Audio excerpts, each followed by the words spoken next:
Welcome to the clinical cookout. You know you need it, it's kinda scary, but mental health is necessary. Four educated queens taking the lead, hold their hands and they'll help you succeed. Lay your head back, relax, just like that. Now listen to, learn, and your problems will burn away. Cookout, you know, we got just what you need. At the cookout, your heart and mind we will be. At the cookout. This podcast is for educational purposes only. We are qualified clinicians who will cover various topics on mental health and will sometimes provide community resources. We are not being paid by any organization for our content, and any information we provide is general and pertains to our own personal experiences. We do not, I repeat, we do not provide psychotherapy, diagnoses, or treatment recommendations on air. Any concerns related to your individual mental health should be directed to your medical and mental health professionals. We are not responsible for others' decisions or the subsequent consequences. All right, everybody, welcome back to the Clinical Cookout.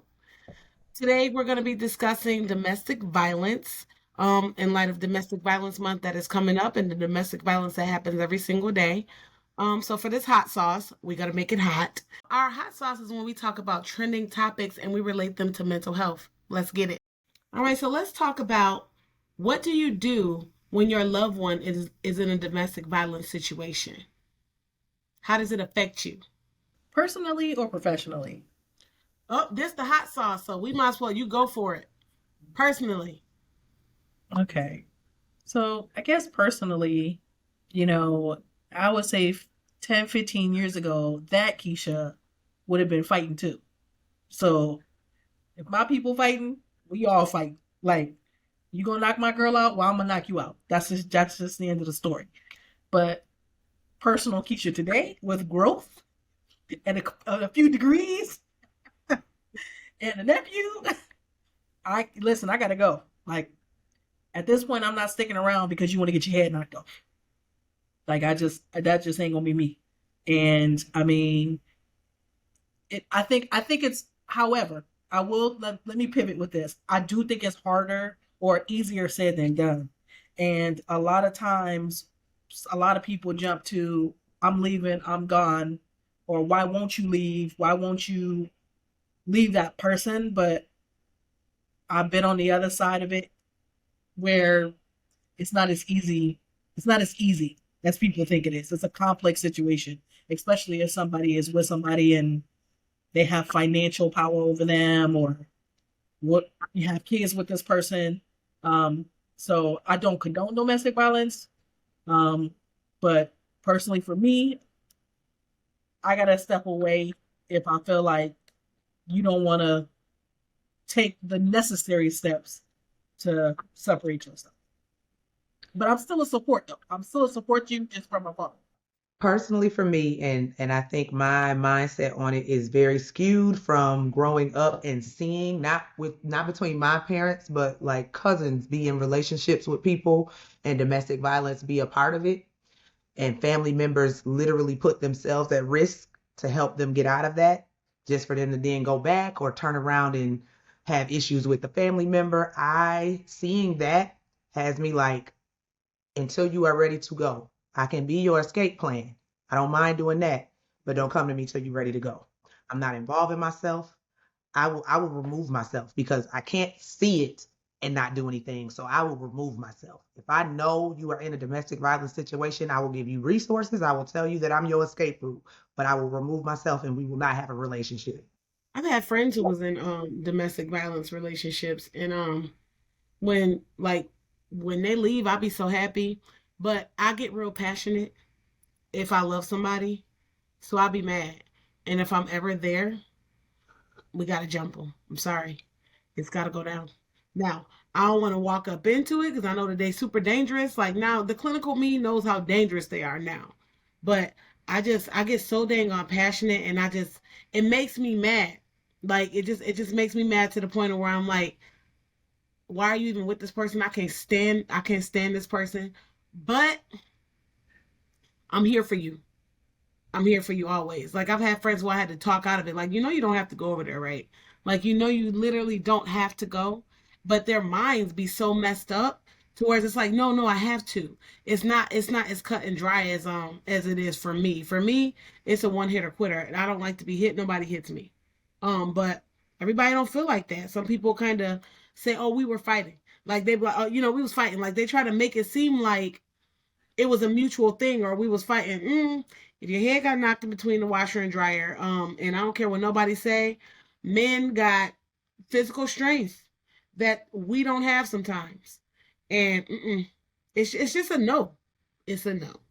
That I did. Now, see, this is where, and I want to see, because this goes with the hot sauce, and I want to hear y'all thoughts on it so bad. When we did an episode a while back on women's equality.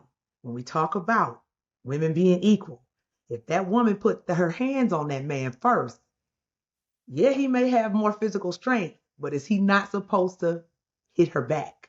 Even when we talk about little boys and growing up in school, these little girls, I have seen some of them attack boys, literally physically attack boys. So how do y'all look at that when we say women are equal? We want equality. But then this is a double standard. Don't you put your hands on me as no man. You physically stronger than me. Especially if we see situations where that woman might actually be physically stronger than that man. I'll go first. So my nephew obviously is going to grow up to be a man. And I often have to teach him, don't put your hands on a girl at all. However, I think that even though you could see equality in the situation, I think it has to be handled in two different ways. And I think that with men, because of them, at least for me, I'm thinking the whole picture. If she puts her hands on him, I'ma handle her. You don't hit back because I know that you're gonna go straight to jail. And now you got a case. Just walk away, get out of there, record. That's another thing. I'm gonna teach my nephew to record. Hey, because the moment she called the cops or the moment something happens and she hits you and you need to record and make sure like you ain't hitting her back and you got proof, that way your name is cleared. Let me handle her. Because that's exactly what I'm gonna go do, is handle her. So I think that you have to handle them in two different ways.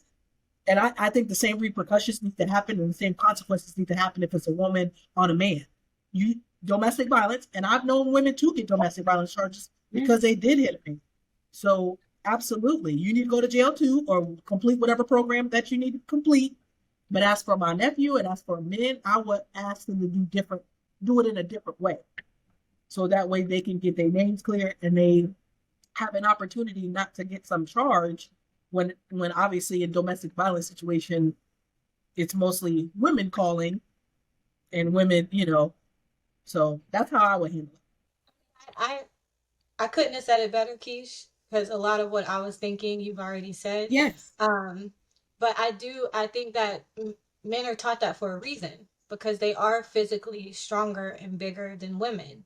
So I don't think it's a double, like you don't necessarily tell women, specifically not to hit men, but all people should be taught that violence is not the answer, regardless of your gender or whatever. Um, I Domestic violence goes both ways. Women hit men, men hit women. Gender fluid people have violence as well.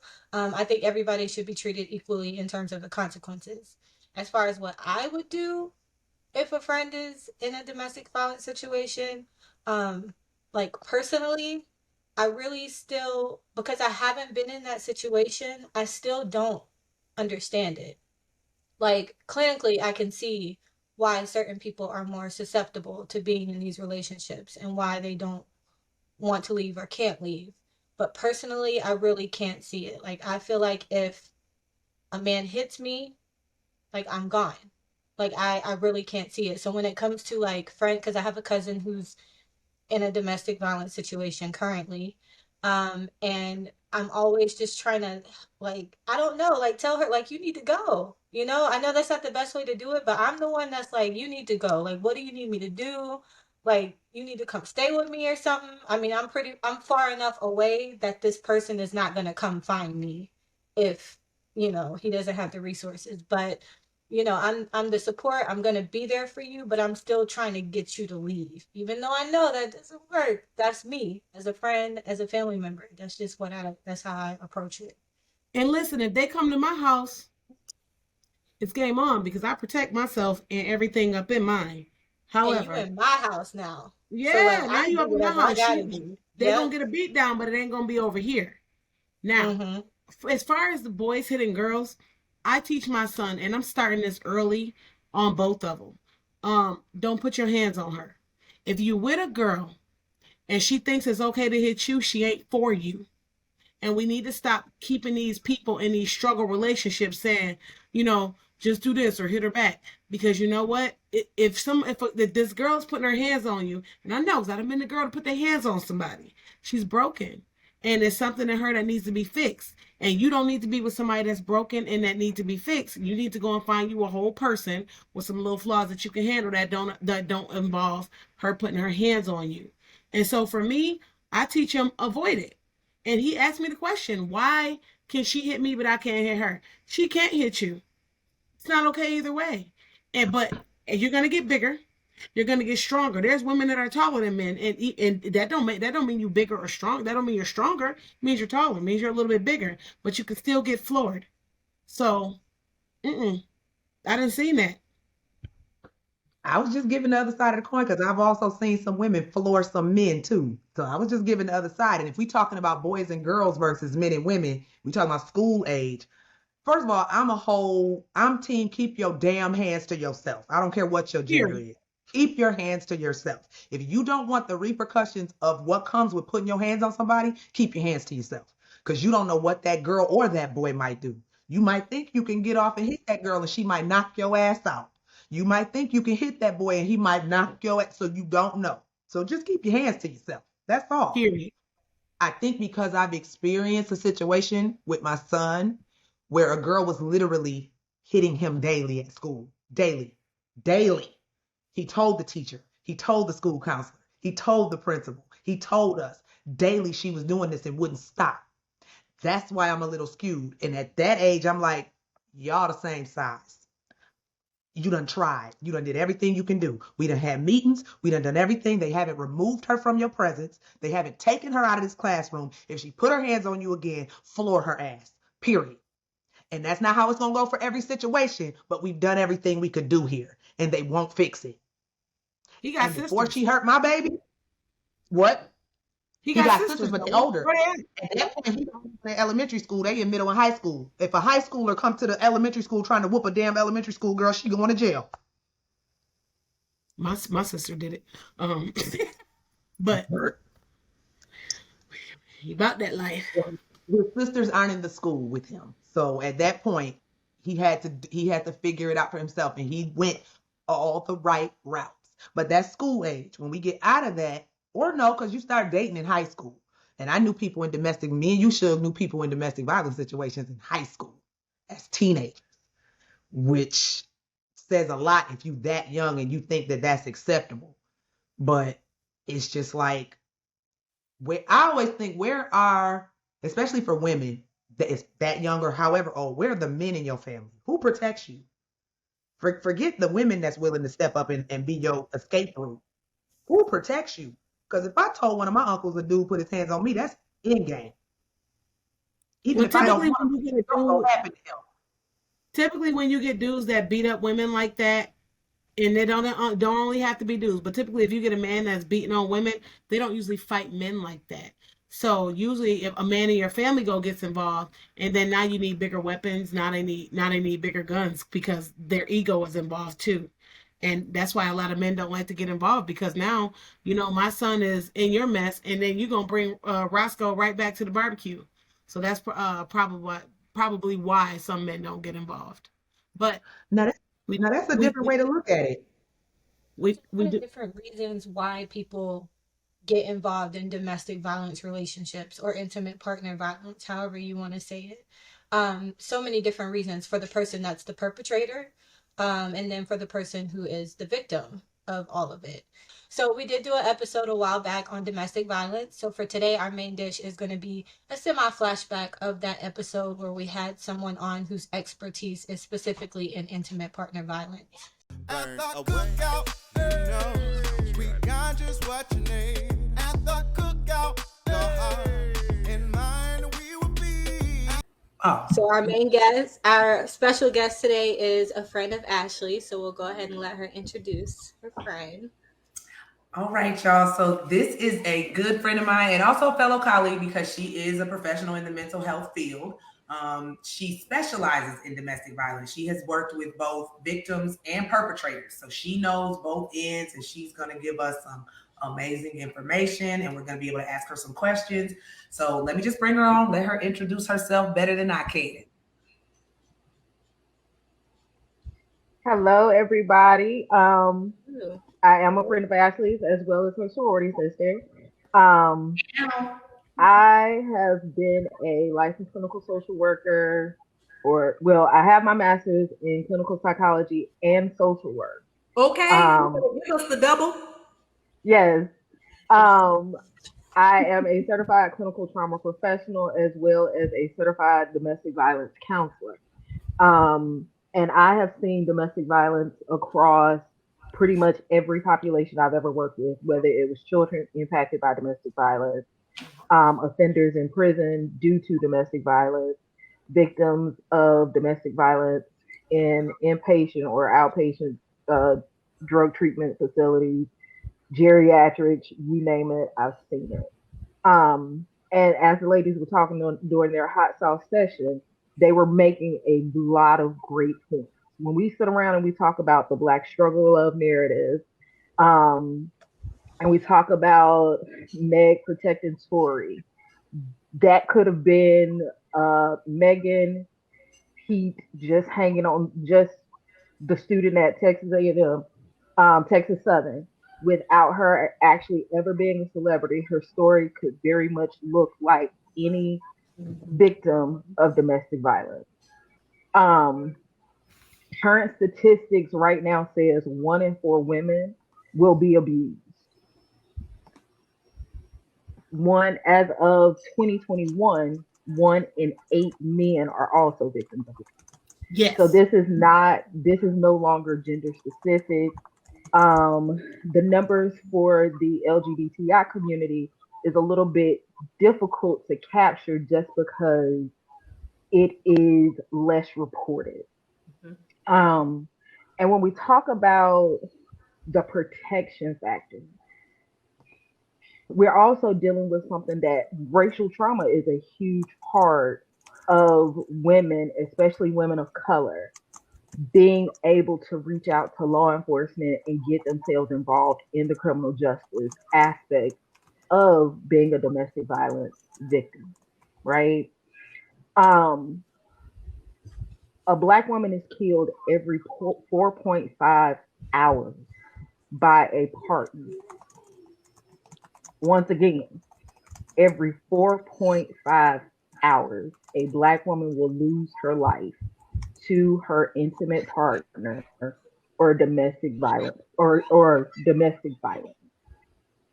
And there is a difference when we talk about domestic violence versus an intimate partner. Tory and Megan were a primary example of an intimate partner violence because they don't live together. Domestic violence goes for someone within the same household. And we try to get people to understand that because if we just wrap it all up into domestic violence, people don't think that, oh, just a boyfriend and a girlfriend can be domestically abusive towards one another. They don't think teenagers can be engaged in domestically abusive or intimate partner violence or intimate partner abusive relationships. Thank you for that. Thank you for that breakdown because I don't think I knew that. So thank you for that distinction. Yeah, I definitely just no. Yeah, no and problem. Online, like when you look up the definition of domestic violence, it'll say AKA intimate partner violence to make you think it's kind of interchangeable. It's the same thing. So that's good to get that distinction. And when we talk about how we as a society addresses it, one of the first questions people ask is why didn't they leave? Right? And leaving sounds a lot easier than actually doing it. Yeah. It takes the average victim 7 times to successfully leave their partner. 7. And in order for somebody to know that, in order for somebody to leave, they have to know that they're a victim. Right. A lot of people don't even know that they're a victim. They think, you know, we were fighting, we were doing this and we were doing that. And it's like, no, you don't realize whether you are the perpetrator or you are victimizing somebody or you are the victim. Some people don't realize it because that's all they know. Yep. It's like we fight each other. Exactly. It's okay. We fight each other. It's okay. Exactly. And one of the things I tell people, because I no longer use ladies when we're talking about domestic abuse, when I'm talking to anyone that comes into my office or calls our office, is, hey, I fear for your safety because it only gets worse. No one meets their abuser as their abuser. They meet their abuser as a lover, as a friend. They're nice, they're generous, They're they love representative. me. They are the representative. The best way I explain it is if you've ever gone house shopping or apartment hunting, you're going to see the best of that house, right? It's going to be dressed up nice. It's going to smell good. You're not going to see the holes in the wall. You're not going to see that the roof is leaking until after you sign that mortgage and you move in and you get comfortable. Damn, you better give us the word. Girl. Yes. Word right there. Once you move in, the old owners have moved out, so that painting that was hanging on the wall, that was just hiding a hole. The bathroom cold water don't turn on, and the hot water in the kitchen turns brown. By then, you already in there. You done made your first mortgage payment. How you getting out? Yeah, and it's. I like that. Go ahead. Listen, we know it. We got an issue with the water right now, and these people won't come fix it. I'm about to get mad. I don't want to talk about my situation with the water when we moved in, Lord. But I was gonna say it is interesting, you know, that you get that when you first meet the person. But from what I understand, there are some very minor signs that you can look for, even when you're getting that representative, the generous person.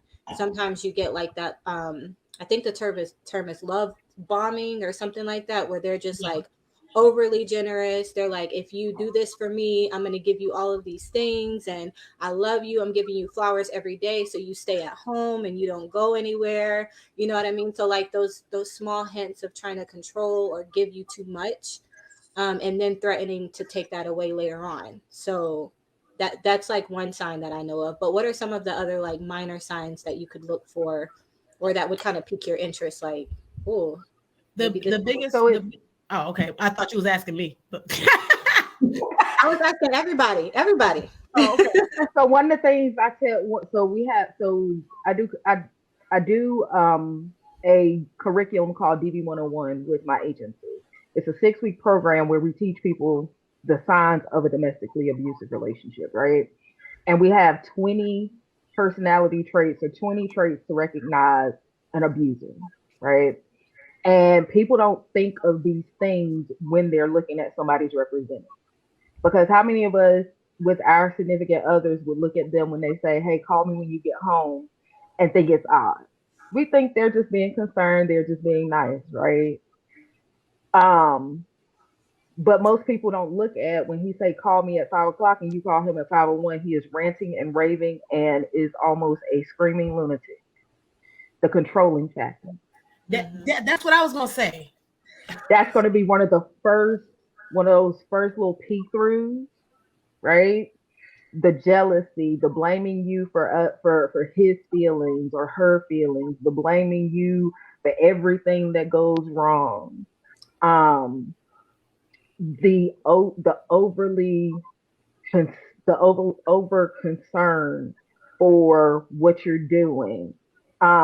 If you're just randomly talking to a guy in the grocery store about, hey, can you get this box of cereal? Now he's gonna have a problem, and we all know we don't want those problems, right? You know, something that happened to me before I got married while I was still dating. A guy I was talking to, we weren't even talking for that long, and he was nice, everything was cool, but we were going out, and he said, I don't think you should wear that. And for me, that was a problem. You don't think I should wear what? Because you met me wearing things like this. You're not gonna tell me what to wear.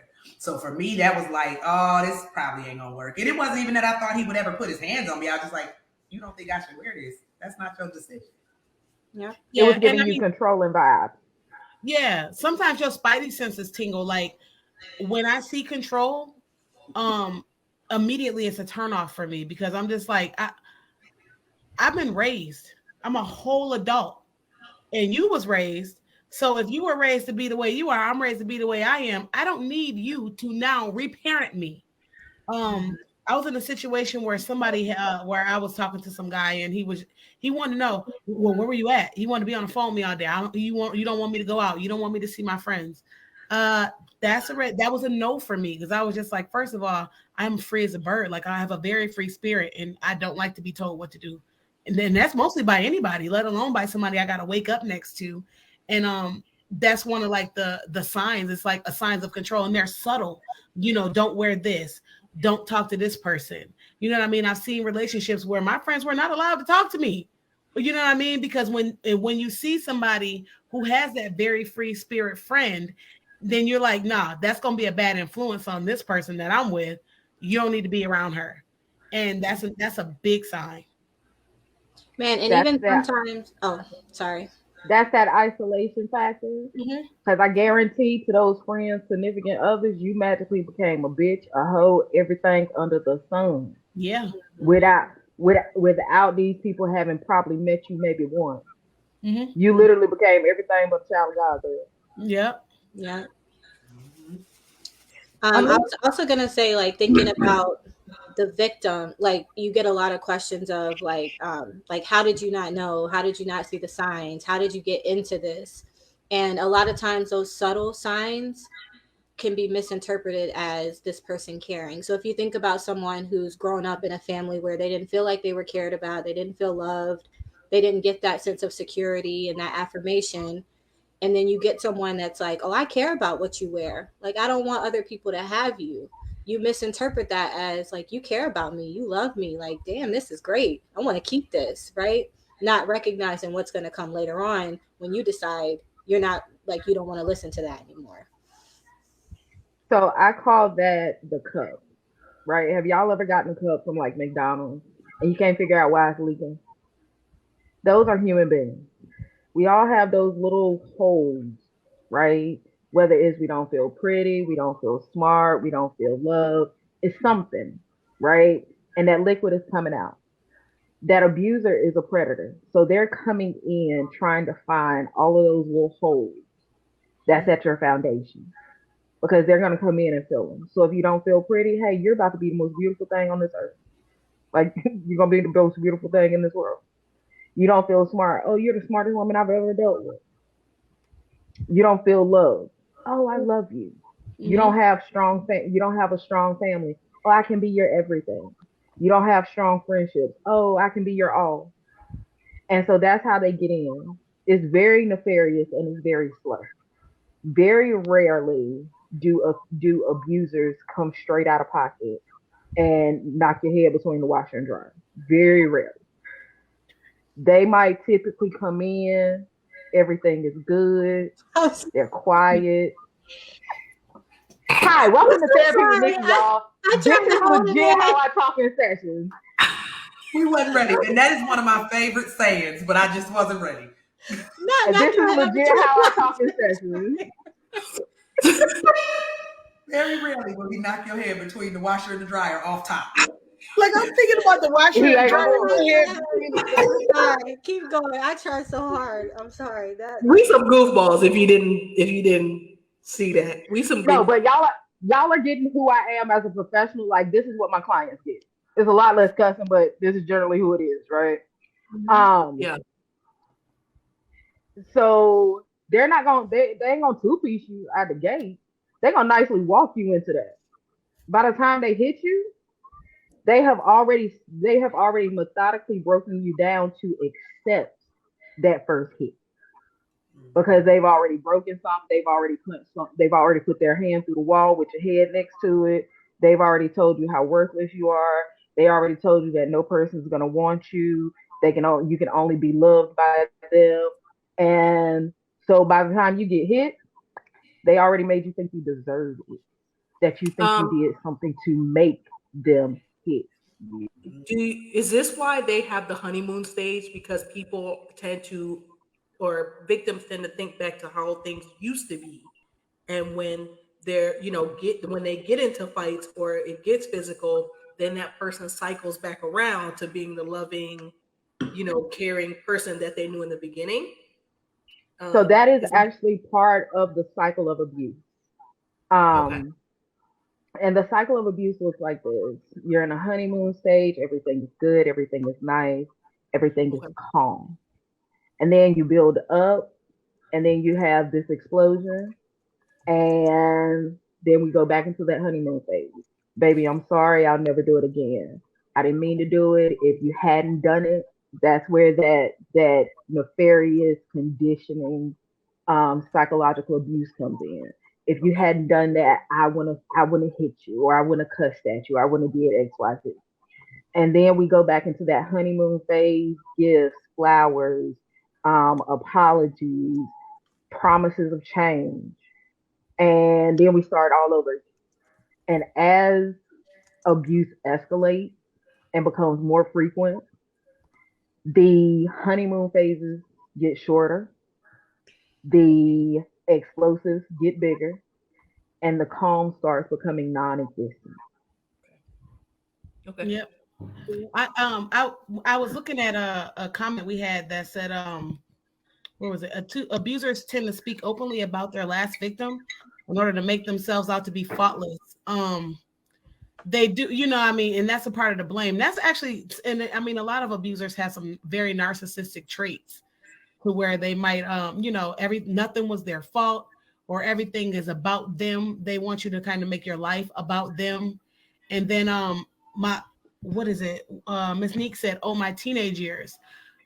When we were growing up, you would get the older guys to that already graduated school and were already done, and they come in, 26, 27, and they want to come and sit outside of the high school, and they're picking them off like little snipers, just picking off these girls.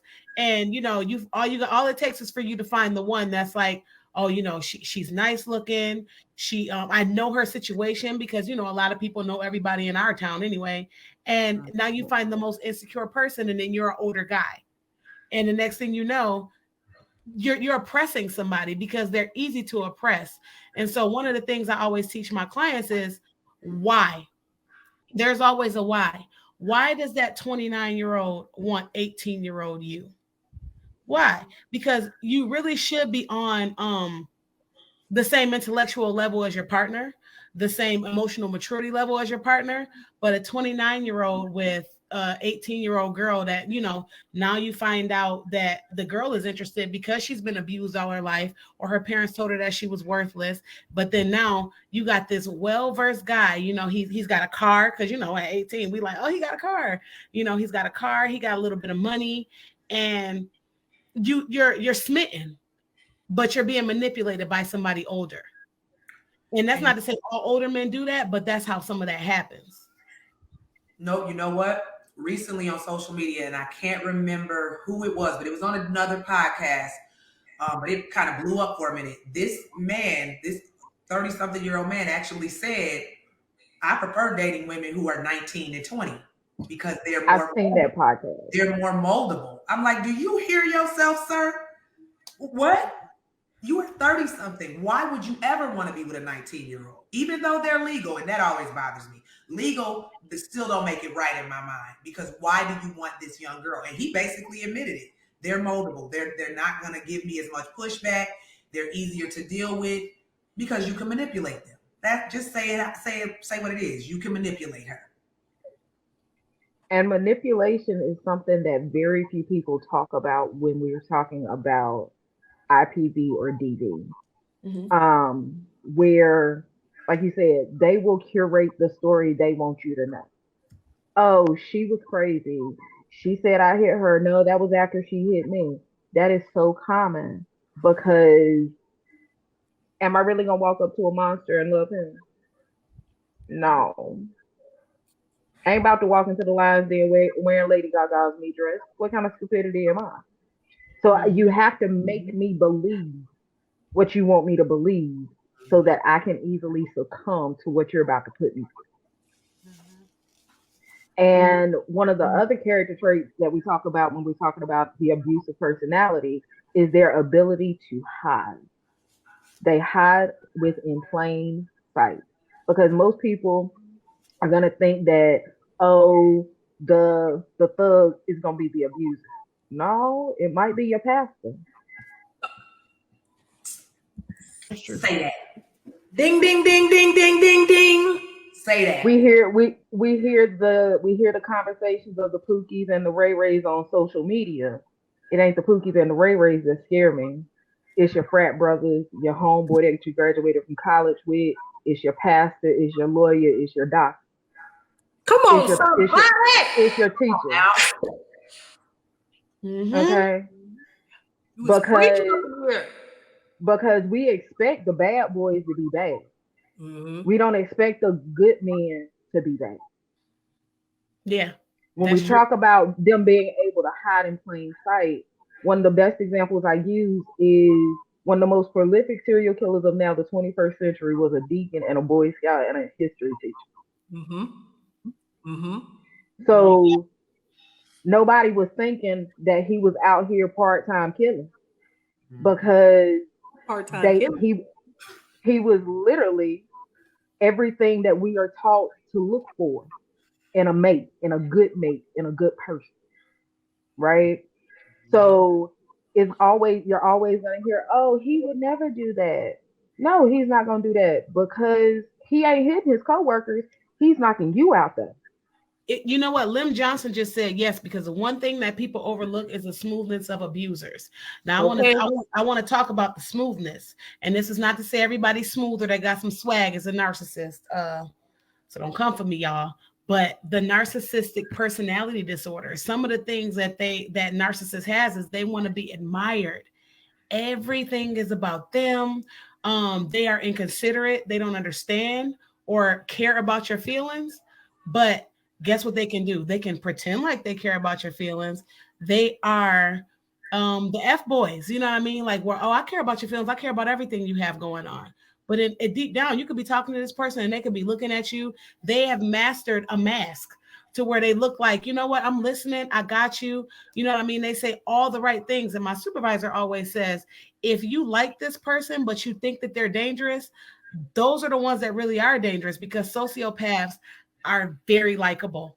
If you think about, a lot of people that have gone down in history that have hurt people, like you said, they've never been the people that's loose cannons. They've all, well, not never, but they're not typically the people that are the loose cannons that you have to be afraid of. They're the people that are very charming on the outside. Chameleons is what Paul is saying. Yeah, one thing I always hear people say is, I can't believe it. I never thought he or she would do something like that. I think there's the conversation can be had around how we look at people as one-dimensional, and that sometimes we only get presented with that one dimension, and then not understanding that humans are complex. Humans are very predictable, but also unpredictable. So you don't know what type of person you can have or what that person can be capable of, despite their title, despite their status in the community. So I think that when we have a multi-dimensional approach, we can then start expecting that anything can happen versus us only looking in this one box or one dimension of a specific, human being. But you know what? People can't hide for that long. Go ahead, Amber. Right. I agree. I was going to say people can't hide for that long. That's why I always believe in giving people time. Let me see how you look in the dark. Do you take me around your family? Let me see how you look when you're happy, when you're mad, when you're sad. Like, let me see what's going on in the whole, like, I like to look at the total person. And you can't do that in a week. You can't do that in 2 weeks. Like, I like to be like, I've been known to just sit back and hold out and be like, I don't care. You don't get to have sex with me. You don't get to do whatever you want to do with me until I see you in the daylight. Let me see what every part of you looks like. Because now my endorphins is going crazy because I really, really like you, but you could be the dang on Boston Strangler. And that goes to one of the other personality traits, quick involvement. Literally, if you meet him on Monday and he's trying to move you in his house on Friday, girl, run. So, Run, Forrest. Auntie Shug, you just hit on something that I think needs to be expounded upon. When you said, you know, I want you to take me around your family. I want to get to know you. It's got to be some time put in. The taking you around the family. I know far too many abusers who take women around their family and their family don't say a damn word. They family know what they are and they family won't say a word. They will let this woman find this out on her own. That is probably because enable abusers. Because if we go back to the first part of the conversation during the hot sauce session, I want to say Suge said something like, people know who's gonna hold their truth, right? And within that family environment, that is an abusive family within itself. And that's what I was going to say earlier. Well, go ahead. Sorry. One of the first things we look at is when we're doing an intake, we do an A because I need to know, was your mama abused? Was your daddy the abuser, or was your daddy abused by your mama? Was your grandma touched? Was your great grandma touched? Because then I'm gonna be able to draw a distinct line of how we got here. What and this is on my wall in my office. This is gonna be the space where you unlearn and learn bullshit that got you. Because at some point, someone told you or taught you that you being abused or you being the abuser was okay. Yep. And as we're talking about it, and that's why I was going to bring that up too, because when you hear kind of the manipulation tactics and the how, I'm sorry, look, let me just say one thing. Auntie Shug is infamous for sipping on her drink like that during recording. I didn't even see it. And it throws me off every time. This is me in my office. I literally in my office, I always got something next to me on my table because I'm constantly sipping something, some tea or something while I'm in session. It's okay. It throws me off all the time. It ain't you, it's me. But no, so I was gonna say too, it's really hard to understand, how does somebody get like that? How do you get to the point where you like strategically manipulate people to the point where you can control them and, you know, abuse them and have like no awareness of it, or really not really care whether it's right or wrong? And part of my dissertation was looking into how certain traits or certain things that you view as a child or see as a child impacts how you relate to people throughout your life into adulthood. And intimate partner violence was one of those huge things. Like, if you see that, you think that's how you're supposed to be in a relationship. And you may be corrected by people over time, but that was the first thing that you saw. You were in that for like the first, 10 years of your life. And that's truly what you believe is how a relationship is supposed to be. So then as a teenager and as an adult, you get into these relationships. Maybe you start to learn that it's wrong in society's eyes, but then you try to justify it. Hold on one second. So that's really one of the big things too, is I'm not saying like have empathy for people that abuse or, you know, are the perpetrators, but just understanding that they have some tough backgrounds too. They have things that they've learned and need to unlearn. I'm gonna speak the as one thing I say is I used to be one of the ones that I used to be a hitter. Okay, I'm just gonna go ahead and put it out there. And I seen it growing up, and it was just like, you know what? I didn't have the emotional regulation that I've been taught to have now, and that I've learned through years of education. But I was more so like, you know what? You did this. I'm hitting you. I'm gonna knock you clean out. And it was, you know, I mean, I've never been with an abusive guy, but I have been an abusive person. And so even in one of my past relationships, like, oh, you cheated on me, my feelings hurt, boom, punch you dead in your face. And it's because I was toxic. But I learned that from somewhere. And so I had, like, you know, one of these organizations I'm a part of is like, you need anger management. And to be actually taught to handle my anger without necessarily having to hit something or somebody all the time, you actually have to be taught and unlearn those skills. I mean, you have to be taught those skills and unlearn those behaviors. Yeah. Yeah. I had a story last night. Some person I was talking to, they were like, they were talking about sibling fighting. And they were like, you've never hit your sibling. I was like, well, I have. And I was like, and I was really embarrassed by it. I was like, I was never taught to hit nobody. Like, and they could not believe that I did not like fight my sister all the time. They were like, no, like that's a normal thing. You're supposed to hit your sibling. You're supposed to grow up hitting. And I'm like, no, you're not. So it was just like the what is it? Normalization of fighting and the normalization of hitting people that you love is a way to basically show your love to somebody. And how that conversation just started, and I was looking at him like, no, I'm embarrassed by that. I shouldn't be put my hands on nobody, but he could not understand that. So we do have a culture where we normalize these things and need to unlearn it. I agree.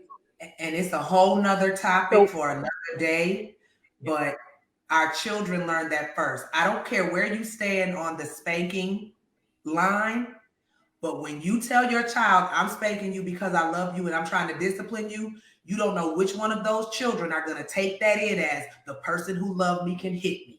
You don't know. You think that it's raising them properly, but you don't know how that particular child is going to internalize that hit. And so be where you want on the spanking line, but you got to be cognizant that when when you tell your child that I am your safe space, but you hit them, how is that safe? That's true. That's true. And it was one thing that while worked in a men's prison that I figured out. We do not, as a society, encourage men to have whole feelings. We teach them that, hey, the only feeling you got is anger, and the only way to deal with it is violence. Yep. Like when I literally walked into a male prison, one of my first rules was, hey, don't get blood on my shoes because the state will not replace them, and don't make me write no incident report. Why? Because I knew fighting was gonna happen. Because this is that environment, and anger is prevalent without the other feelings that we have as human beings. While doing anger management in the prison, and we're talking about men that had numerous bodies under their belt, right? Something that stuck out to me was this is the only time I've ever felt safe to talk about my feelings was inside a prison because I've never been able to talk about my feelings. I've been told it's okay to hit. I've been told it's okay to cuss. I've been told it's okay to destroy things, but I've never been told it's okay to talk about my feelings. So that's the other side of where children learn how to abuse to go on to become adult abusers. Absolutely. And you know what I used to do? Hit, destroy things, and cuss until I had to unlearn those behaviors. And that's real talk. And that's literally because 9 times out of 10, that was what was modeled in your home. Yeah. You're either going to become the abuser or the victim.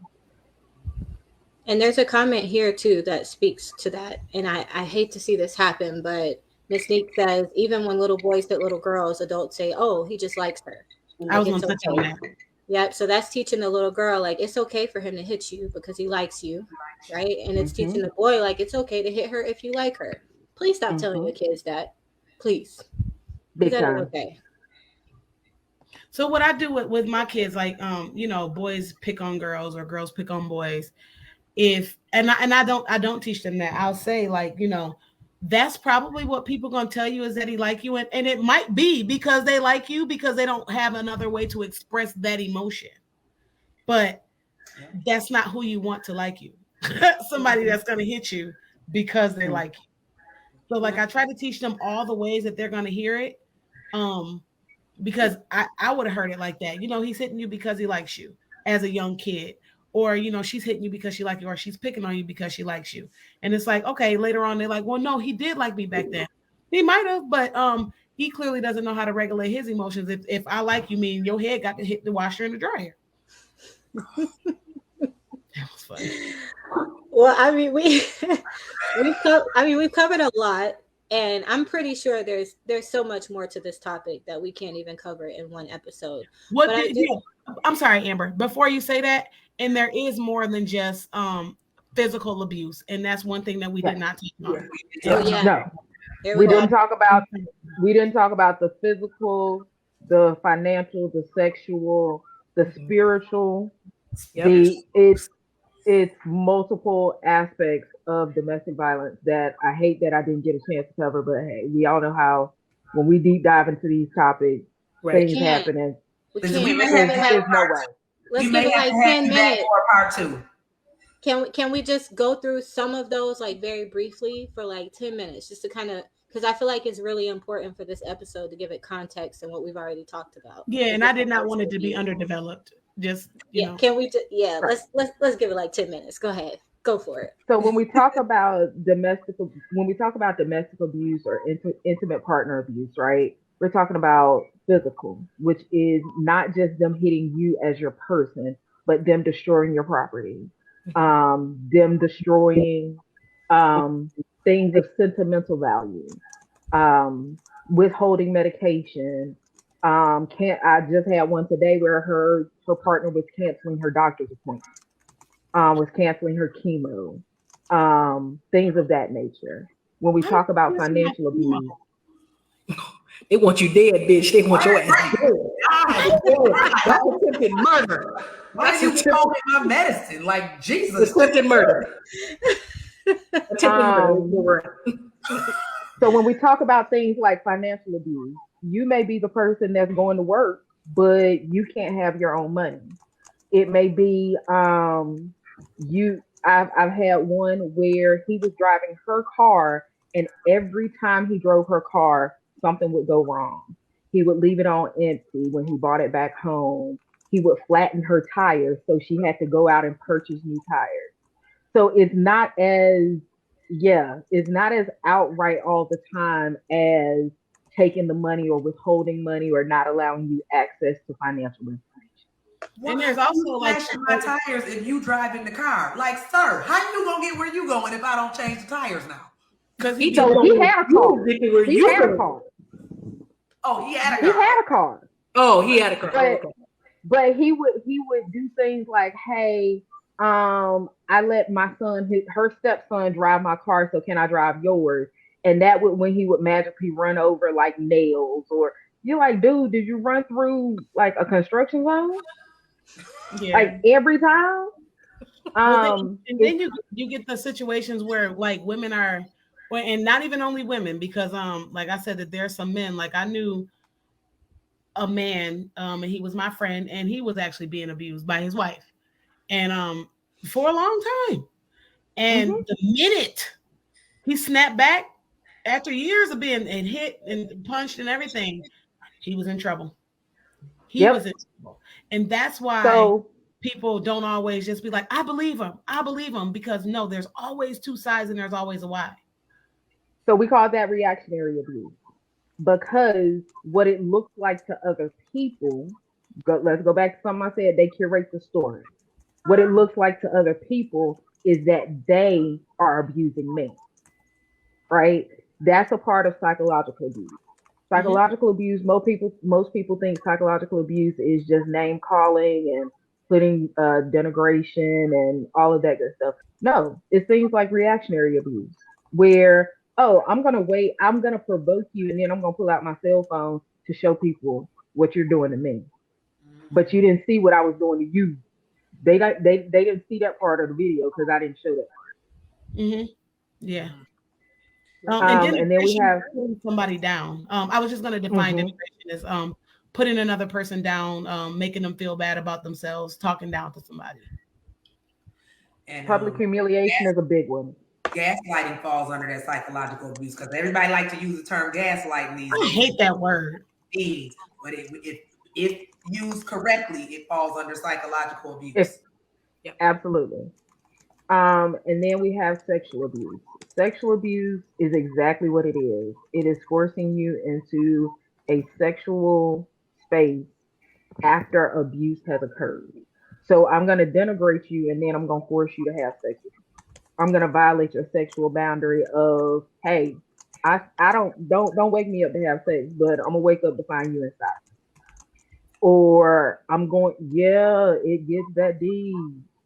It is the idea that a wife can't say no to her husband, Yep. or a husband can't say no to his wife, Mm-hmm. And or I'm that gonna is coerce not you, or I'm gonna coerce you into the mood so that I can have sex. Not because I want you to have sex with me for pleasure, but because I want to have sex with you to violate your boundary around sex with me. Mm-hmm. It also looks like forcing your mate to watch porn. If you're not a porn watcher, but you force your mate to watch porn, hey, guess what? That falls under sexual abuse. Yep. Well, it looks like we So got those some are emotional suggestions. Emotional abuse.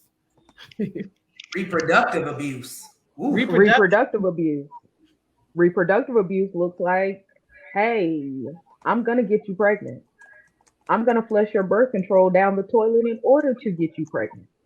I'm gonna track your cycle in order to know when you're ovulating in order to get you pregnant. And that's some sociopathic stuff because you got to be on your game and OCD in order to even, I don't even track my own. So for you to be like, let me, Let me what crack. she look like? Is her temperature warm? Like for you to be doing that, you got to be on something different. Yep. Mm-hmm. I forgot. I never actually defined what domestic abuse or IPV actually is.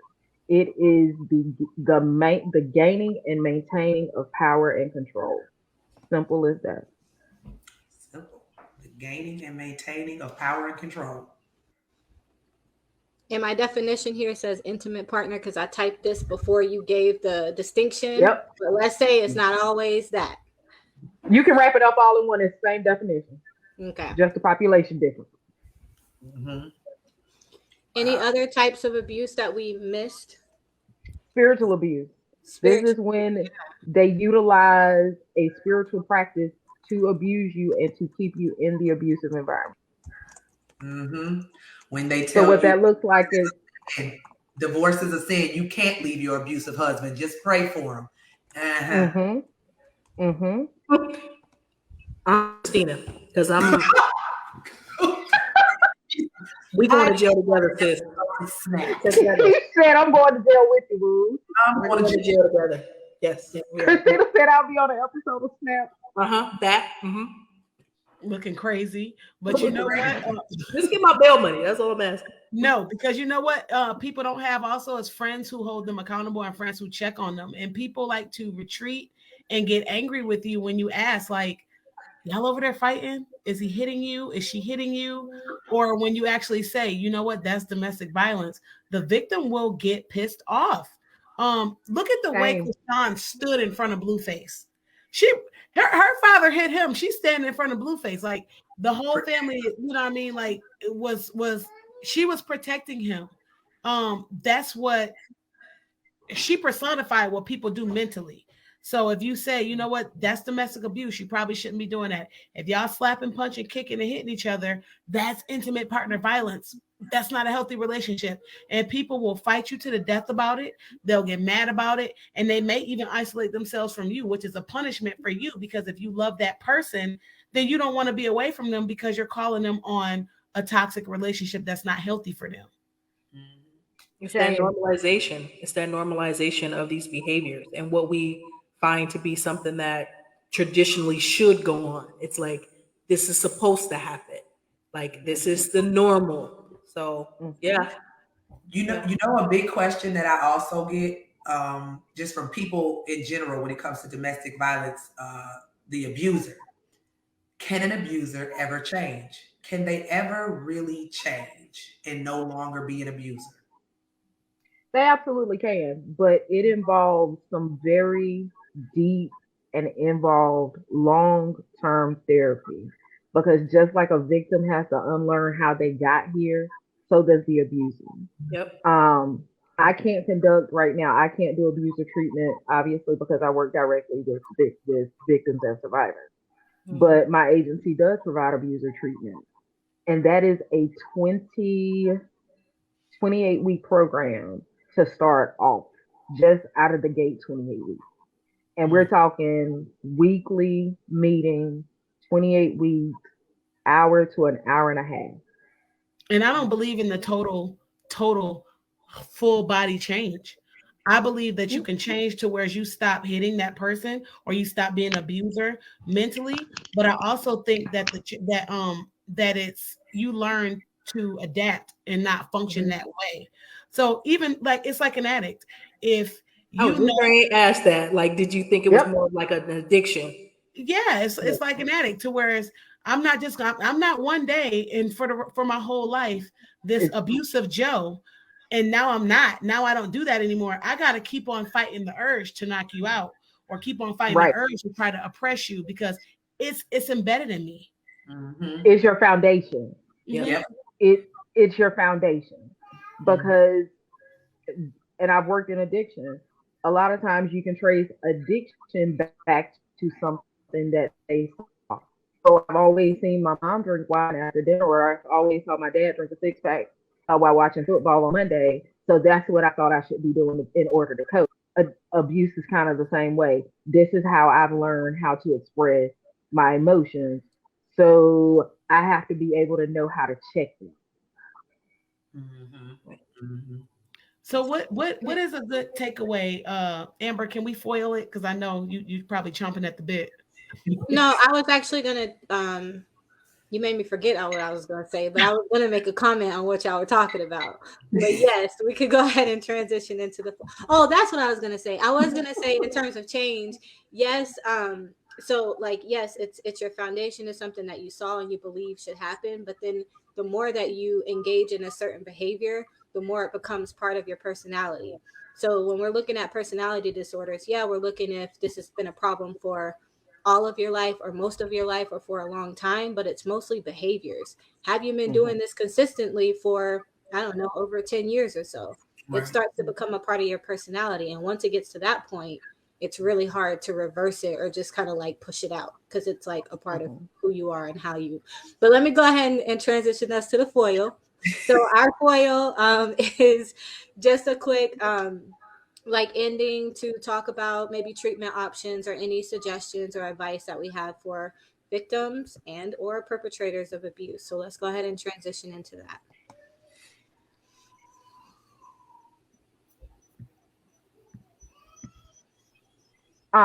So as we prepare to wrap up, the one thing I want everyone to take away from this is A, just being able to recognize what abuse looks like.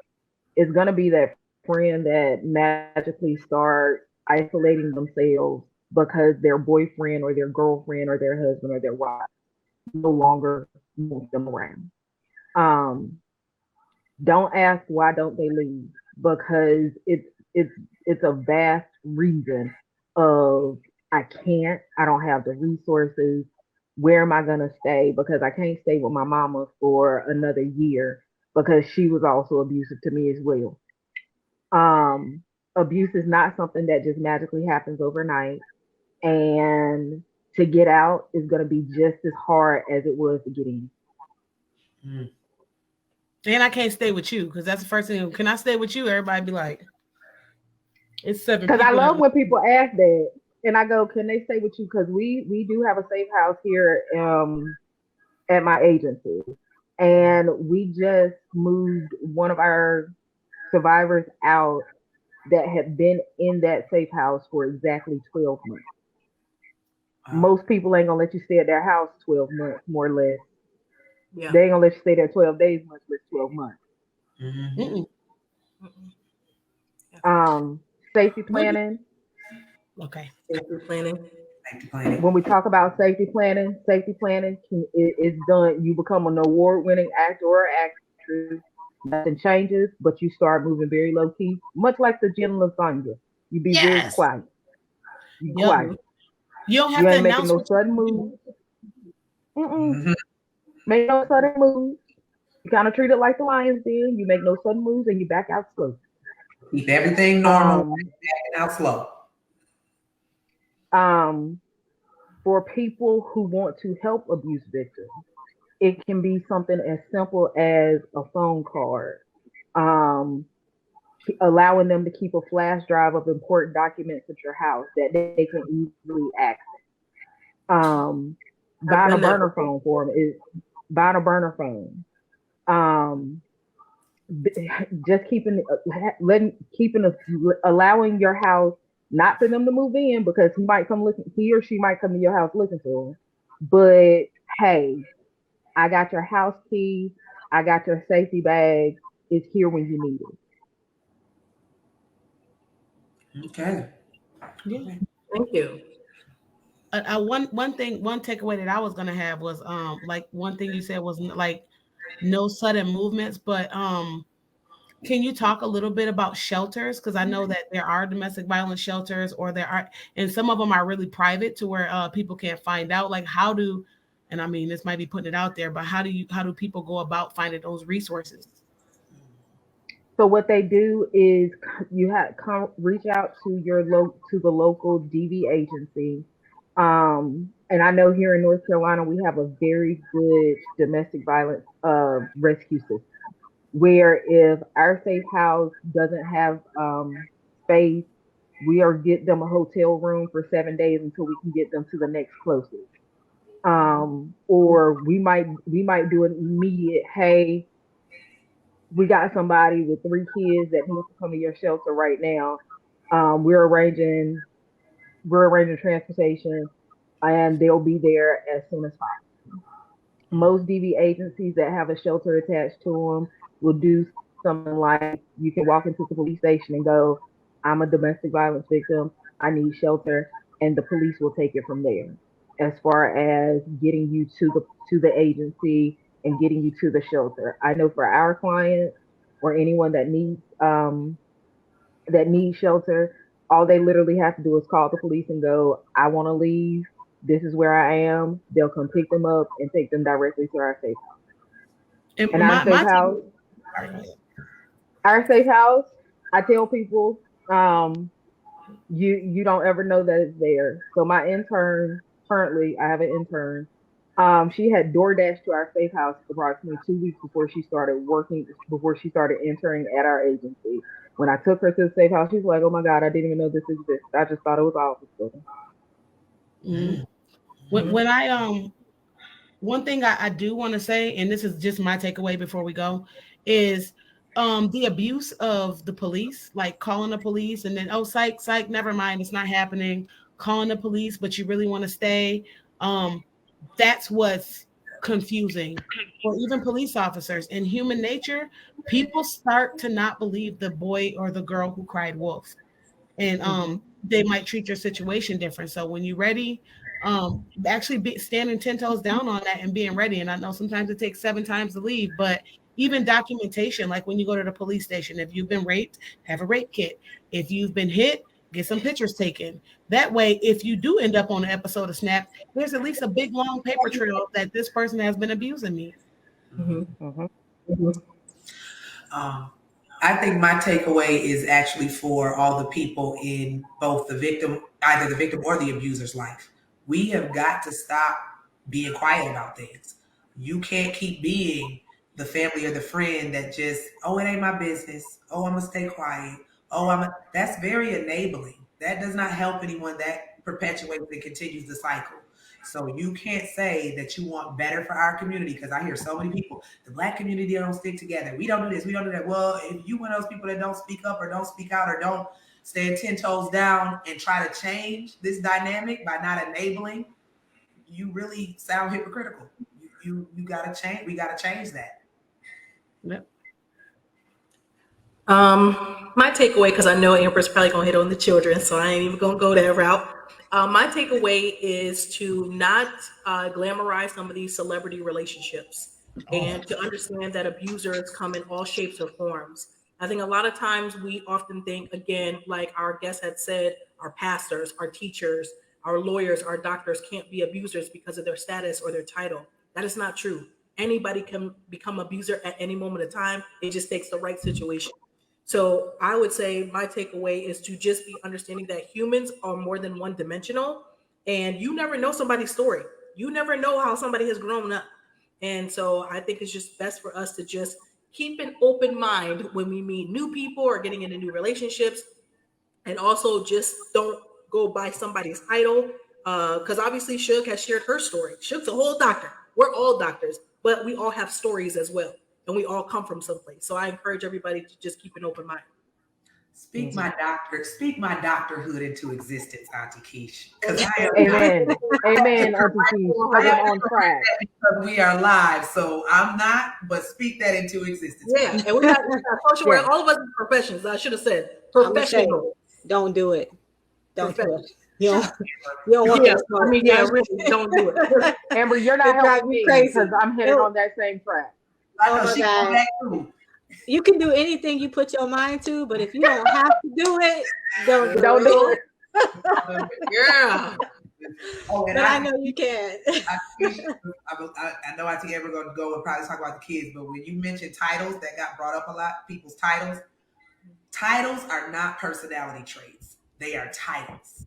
That's it. A title is they are your job. That's it. It's a job. It's not who you are. It has nothing to do with your personality. Except for me. Mine is a personality trait. I am a doctor. I'm a dissertation defense survivor. And for the next 6 months, y'all see why we can't get through cutting and editing because of this. This is exactly why. We can't get through that. This will happen for real. Speak for yourself. Go ahead. My foil is for the kids. Y'all already know that. But I really, the first thing that comes to mind is protect the babies, right? Protect these babies, protect these kids, protect your teenagers. But also being understanding when you know that a kid has witnessed domestic violence or intimate partner violence. Because a lot of the times what happens is even if the parent that is going to be with the children leaves the situation, then you get some behaviors with the children later on down the line, and the parent is either blaming the kids, like, you don't, like, why are you acting like this? I don't understand. This is ridiculous. Well, I understand, because this kid has seen some things and they don't know what's right and what's wrong. They're at school and they're hearing this is the right way to do it. They go to church, they hear another thing, but then they see something else. It's monkey see, monkey do for kids, for young kids, and even for like preteens. I see it. This is what I think happens, and this is what I'm going to do. I don't care what anyone else says. Words don't mean anything. So just protect your babies. If you are in the situation and you're not yet at a point where you can leave or you are ready to leave, then at least try your best to protect your kids from witnessing this. I know that you can recognize when there are some triggers. Your partner comes home drunk and you know that every time they're drunk that they're going to be abusive. Hide your babies, put them somewhere where they're not able to witness it. But that's my piece, is just protect the babies. And stop giving kids these raggedy situations and expecting them to come out not smelling like smoke. Stop putting them in the furnace and expecting them to come out unsinged, because that's even what's been done to me.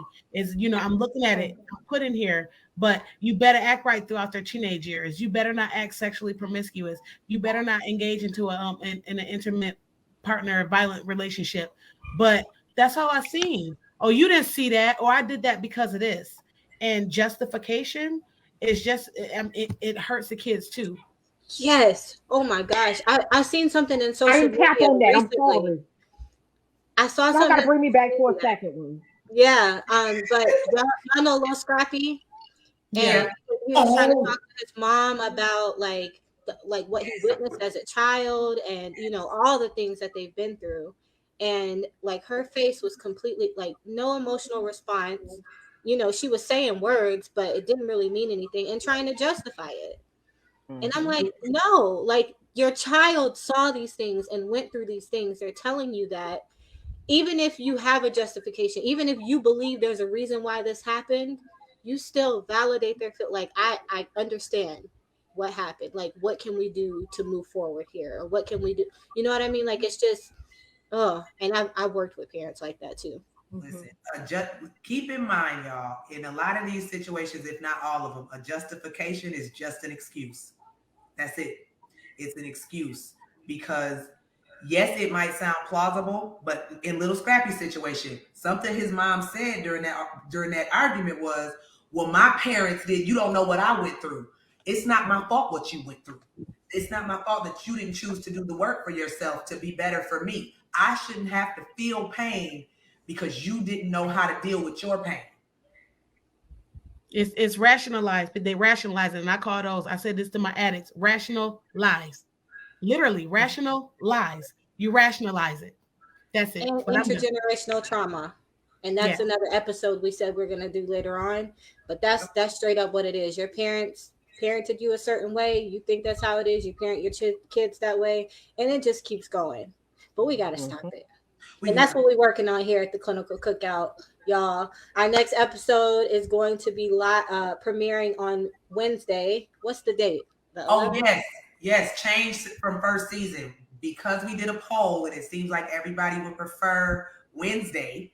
We will be doing our shows on Wednesday this season. So we did this on Friday because we had already announced it, but it will be Wednesday going forward. And it will not be this long. We sorry, we just got a little caught up, and we wanted to make that we we wanted to make sure that we rounded out the episode because you don't want it to be underdeveloped. We'd rather have more than not enough. Yep. And this what happened when you go live. We wanted to give y'all a live one. Usually we put out recorded episodes. So go live, you might go long. Yep. And just a reminder, our next episode is not live like this, but it's live in a sense that the aunties will be watching the episode with you, responding to comments and questions. So please tune in. It'll be on YouTube this time. So we'll see y'all next week. Bye, guys. Thank y'all for joining us. Thank y'all for having me.